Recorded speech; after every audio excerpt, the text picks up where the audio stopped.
how we are enabled is our human resources.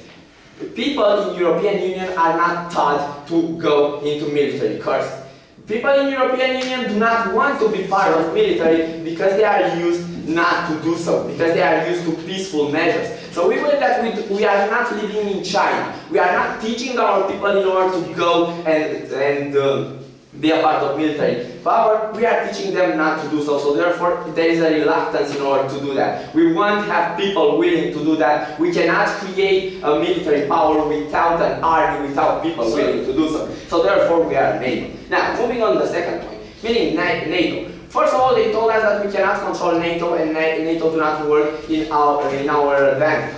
We believe, first of all, that we have the most leverage on NATO as by their own admission. Because of our political leverage and because we are able to actually impose our political views, we believe that we have leverage on NATO in a second. And we believe that in the moment in which we have this political leverage, NATO has no other choice but to work in our interest as well, as we have seen in cases from the past. Yes, please. In the moment in which we only have this diplomatic leverage on NATO and no military power to enforce it, this is where our interests are not represented correctly. Okay, so what are you going to do? Each and every time someone opposes your ideology, going gun-based that person? No, ladies and gentlemen, we believe that our political leverage is fair enough. We have our political leverage in the past.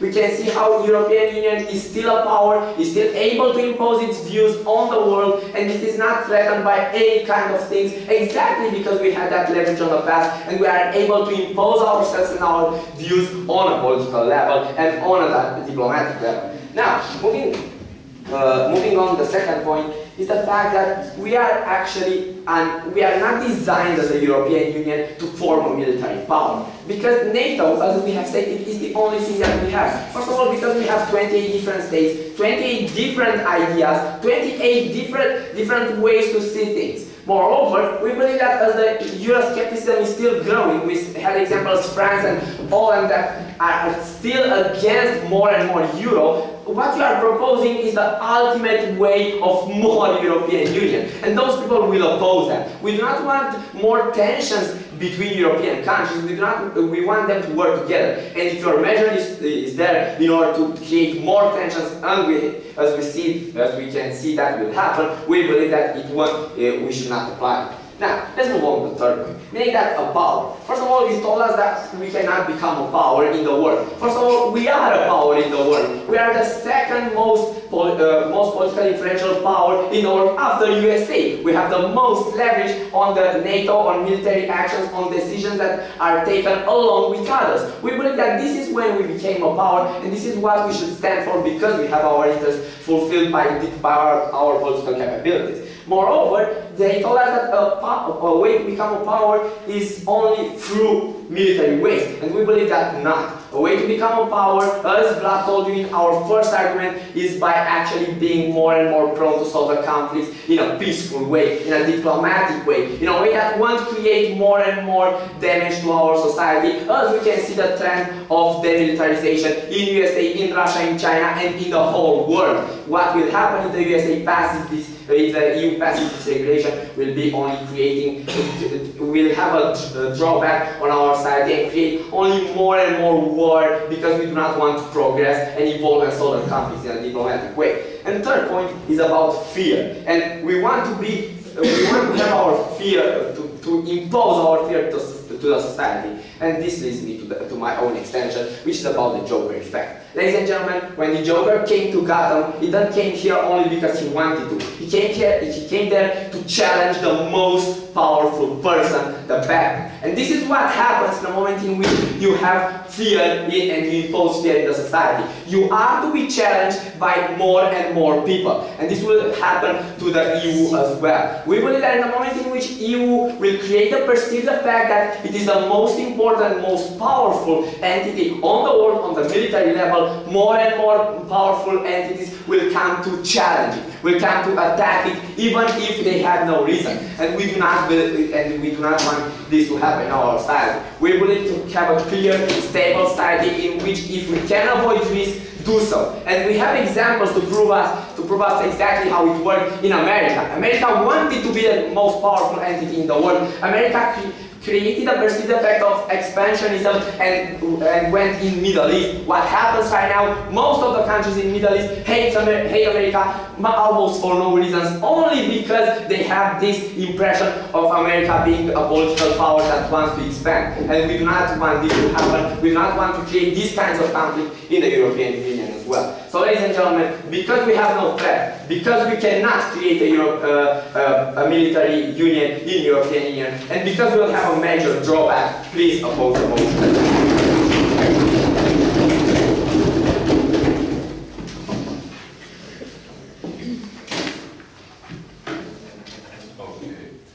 Thank you for that speech, and we now move to the last part of the speech of side proposition, and I'll give the floor to you, Jan.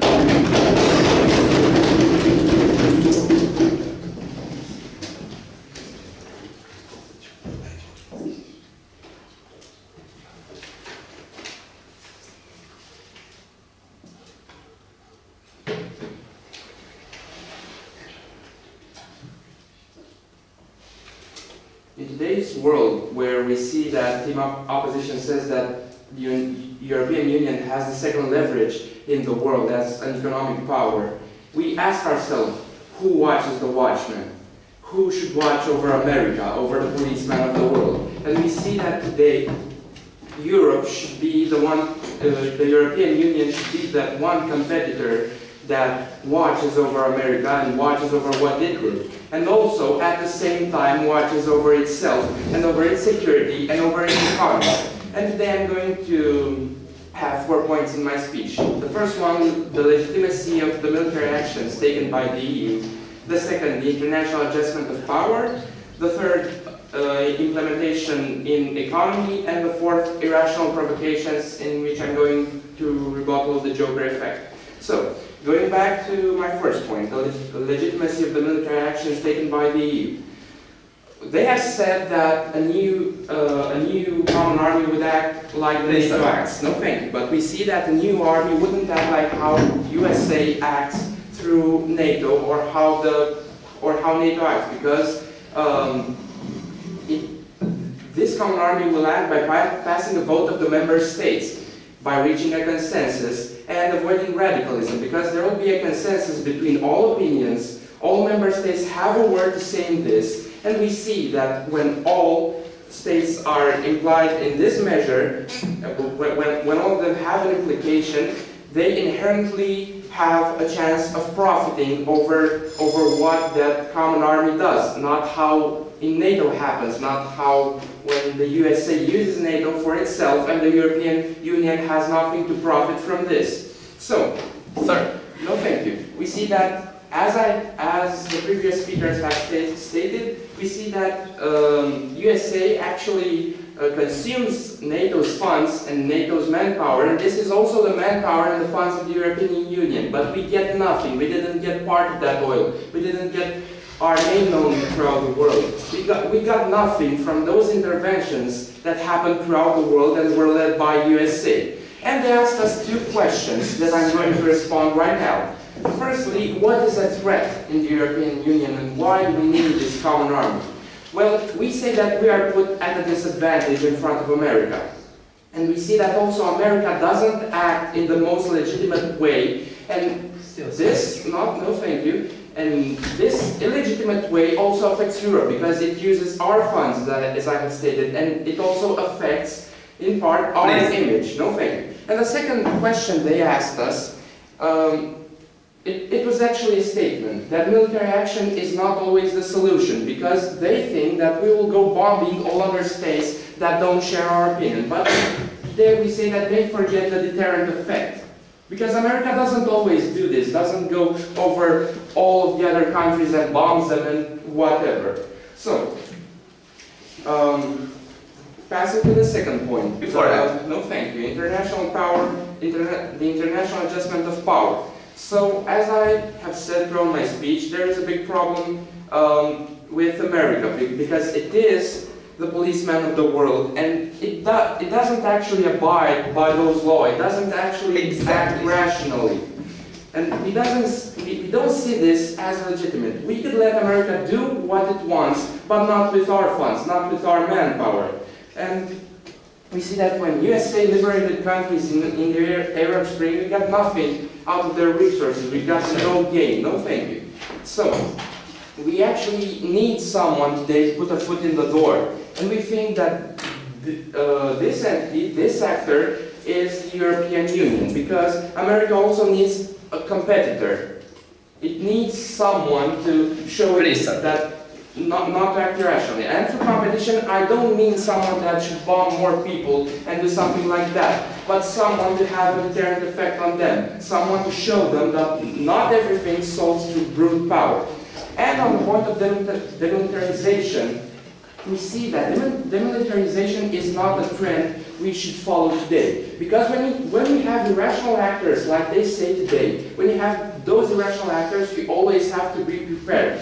And you don't have to demilitarize yourself. You don't have to take your defenses away. But let's see what Team Opposition has to say about this. In this debate, in all the three speeches, your only mentioned goal was to get the resources from the Middle East. That's why we want military power.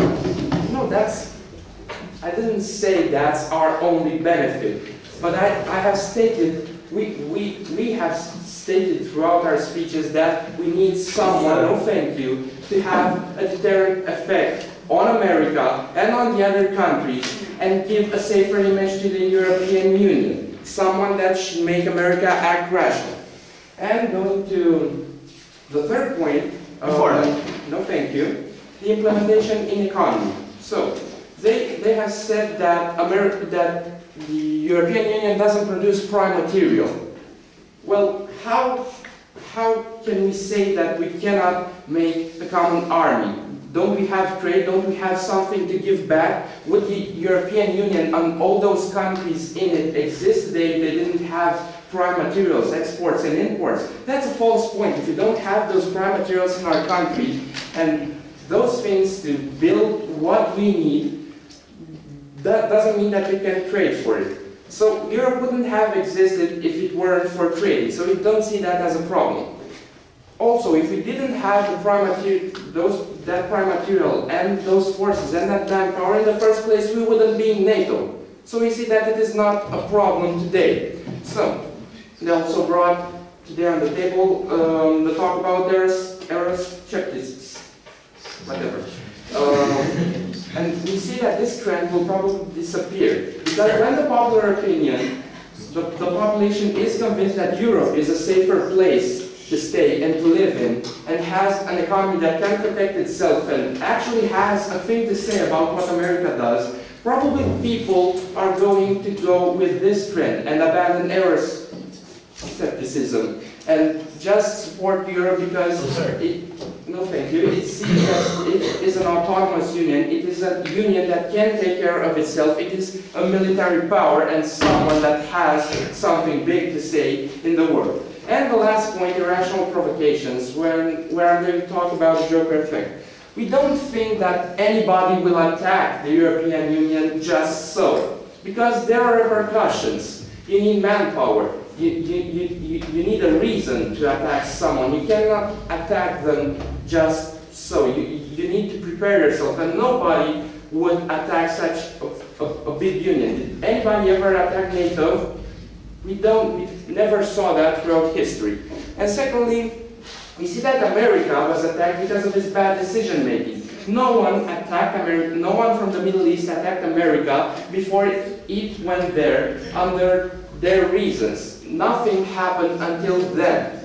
So we see that these problems are fake problems, and that at the end of the day, we have all the reasons to support this motion. And I beg you that at the end of the day, you... Okay, thank you. And I know about Victor, who was the last constructive speech of this debate.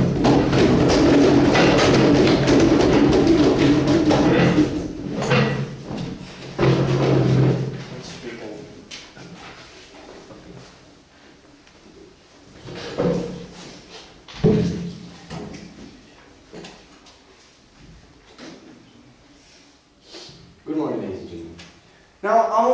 straight in what I have to say, because there's a lot of things we have to talk about when we're talking about such a complex and mechanism like the European Union. I have 3 points to mention. I'll firstly talk about how the European Union is essentially on multiple levels of analysis fundamentally unable to become the greatest superpower of the world on the military level. Secondly, I'll talk about this whole discussion with NATO and how horrible NATO is. I'll prove to you how NATO essentially is something very good for Europe, and the collaboration between the countries of the European Union and NATO is very good. And thirdly, I'll talk about the future of Europe. If we apply this motion, what does it happen, where do we go, and where will we stand in the future, in the next years. Now, let's look at the first point about how it's NATO.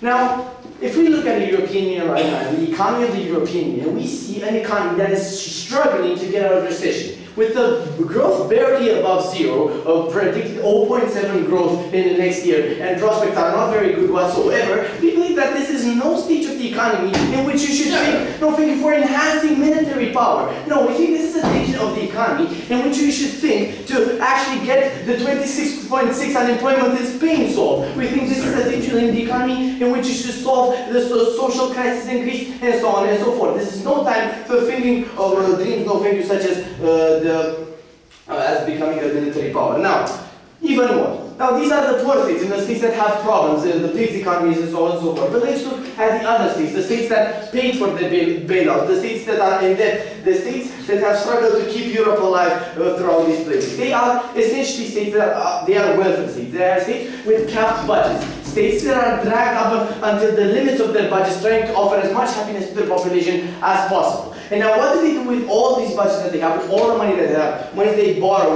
all the money from high taxes? They barely manage to survive right now. They have very, very small growth and no extra budget remaining at the end of the day. No, thank you. So the model of team proposition that will take just a little bit out of every country and make one big Euro centralized military. No, that is no, thank you. That is not at all economically feasible from any single point of view. But now, let's let that aside. Let's imagine, let's make an exercise of imagination and say we have all the money in the world and we could do it. Now, let's talk about this Euroscepticism problem, because this is a fundamental issue in this debate which they addressed only a bit in their last speech. Now, what actually happens when we take such decisions in Europe? Now, we can see that France and Holland and UK and other such countries have far-right parties that have gone to popularity to 25 to 30% in their own countries, which are on the bridge of exiting the European Union. The United Kingdom Independence Party has pushed for a referendum in the United Kingdom in 2017 for the UK to exit the European Union, thus dooming the European economies because of the intertwining between us. Now, ladies and gentlemen, why do these people act like this? They act like this because they do not like the concept of more Europe. They don't like the concept of having free borders. They don't like the common currency and so on and so forth.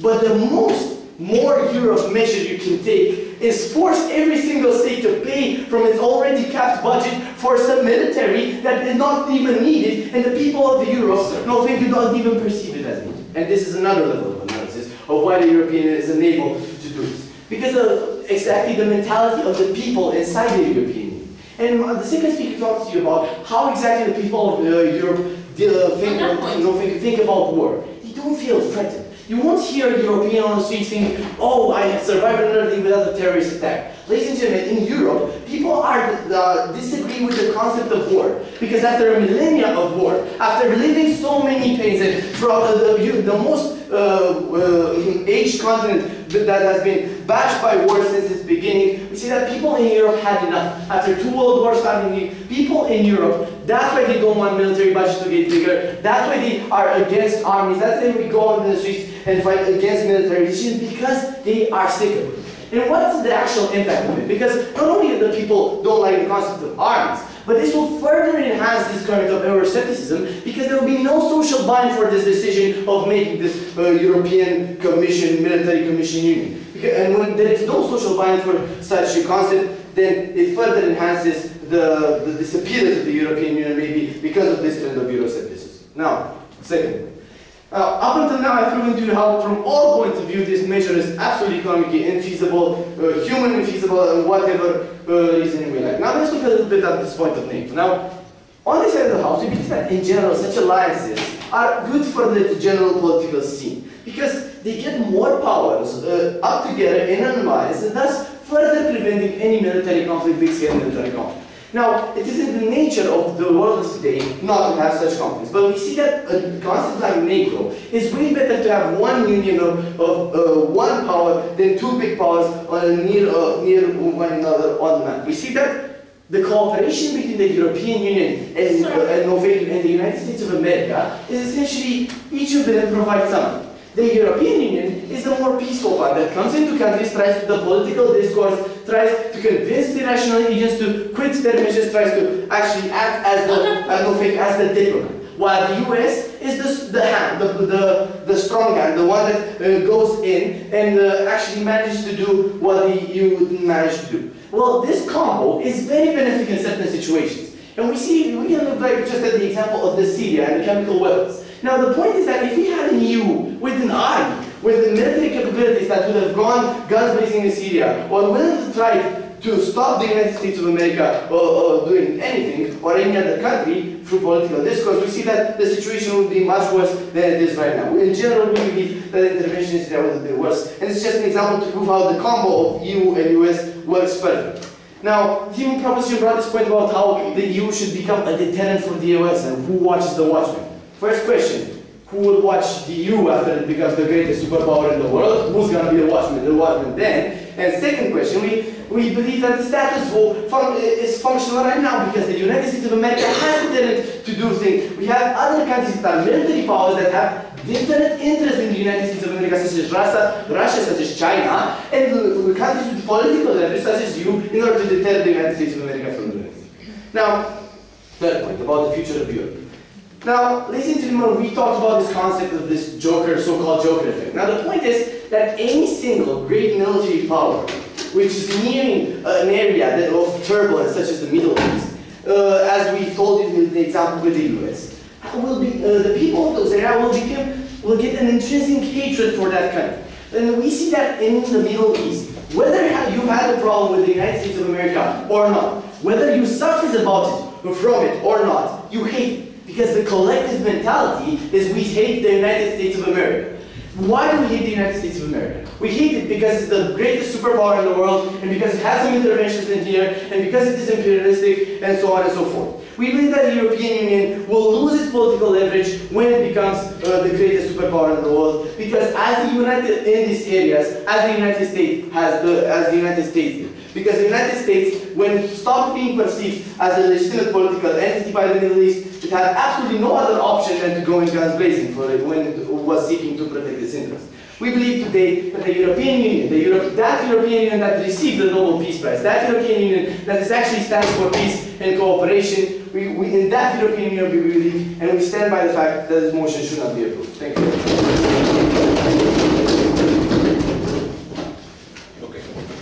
Thank you, and I'm now going to close the votes. The replies take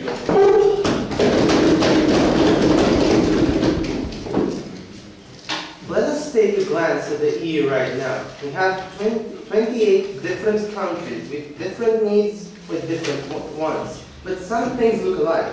The economy of all these countries is almost down to zero. The economy of those countries is only based on services, not on resources. And we believe that any measure that was taken in the past years promoted only Euroscepticism. That is why Team Proposition proposed a measure. Let us look at if we want this measure and if we need this measure. First, do we need it? We say no, because we really have some bigger issues in the EU right now. We have some important areas, some important domains that are threatened to be destroyed. We have the healthcare, we have education, and other things that we talked about that are really down, and we need to invest in them. We have to prioritize what we do because we talked about in all our speeches about the scarce resources and about the fact that we really need to invest in the way that the EU could really survive and develop, not just become a fear factor and go guns blazing. Moreover, we have proven that it is really impossible to do it, because at this particular moment we do not have an economy stable enough to promote this kind of measure. They told us about the fact that we'll invest little and little, and we have proven you many levels of analysis on why. This won't function. This will not lead to any improvement because this won't mean a big change. Moreover, human capital and about how no guy will ever go. We won't have that capacity, that military capacity, or that mentality of becoming a superpower. As Victor stated in his speech, and Lou also, we are not that kind of the USA that is used to become a Western interventionist country and go in the Middle East. We have a different mentality, and that is why, at the mentality level, we are also unable to do it. Moreover, do we need risk at this particular moment? Because we have proven that in the moment in which you become military power, you become prone for other countries to invade you or to look at you as a threat. We believe that countries like Iran, like North Korea, that look at the USA and say, well, we must be prepared, and because of this they develop nukes and other nuclear programs. We believe that we do not want this to happen to the Europe. We do not need this risk that is useless because they did not offer us any other thing and any other benefit except the oil from the Middle East. And we believe that's not the biggest point in international relations. Now, the second point, do we really need it? And no, we do not, because Europe is not written by many things. Europe is really a safe place, it's a promoter of peace, and nobody really likes to go into Europe and start the war. It is not needed, mostly because Europe is not that kind of country, or not kind of a federation that goes and is the most important military power. We believe that the simple fact that we won a Nobel Prize and that we promote peace and that we promote demilitarization makes the other countries, even like Iran, to cooperate with us and start to underdevelop their nuclear program. This is why we really function as an economy. Moreover, looking at the wants of the people, every measure that was taken promoted Euroscepticism. And these kinds of measures are the ones that really might ruin the EU. If we promote something that is not needed and that is not wanted by any country in the EU, the only thing that will happen is that the far-right parties will gain more and more influence and we may ruin Europe. Also, do we need a Joker effect? And we have proven that being a Western interventionist country is not really necessary, it is not wanted by the people, it is not what the EU should really step forward to. So, at the end of the day, we have proven that it is impossible to propose what they said today. Moreover, nobody really needs this kind of thing as long as we are not threatened and we have NATO, and that the people, countries, and international community do not really need it. For all of these reasons, I am really proud to take a side position.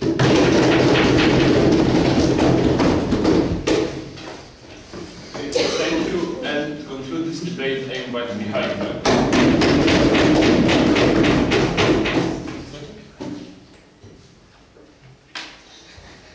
Ladies and gentlemen, it's been a long, hard debate with a lot of things being said. Some of them may have been confusing, so I'm not going to confuse you furthermore. I'm going to talk about one single thing, about power.